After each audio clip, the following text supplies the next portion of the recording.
Welcome to Pindar Poetry. We hope you learned something new. In this video, I will explain how to connect Nissan Altima to garage, only ways. Park the car near the door and open the visor to access the home link or remote programming button. Press and hold the car button and your garage remote until the indicator flashes, then test the opener. Replace the remote battery if signals fail and stay within 3 feet of the opener during programming. Follow owner manual prompts if unsure. Begin by clearing any existing home link codes so you start fresh and avoid conflicts.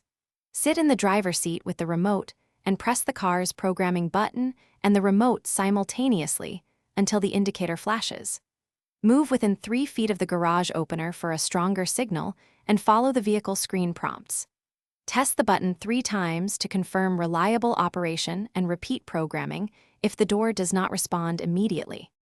If you found this helpful, please subscribe and like so I can make more useful how-tos for you.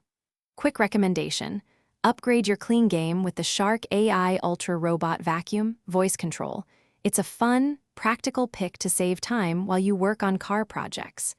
Check the description for the link and other deals to grab one if you want. Thanks for watching. Now let's get back to the video. If programming fails, first swap the remote battery to eliminate weak signal issues and retry the sequence. Look on the garage opener for a Learn button and press it when the car requests pairing, then immediately retry the car programming step. Ensure you remain within 3 feet of the opener and avoid metal obstructions that can block signal. If problems persist, consult the vehicle manual or contact a local dealer for support to complete the pairing. Thanks for watching. Consider subscribing if we helped you.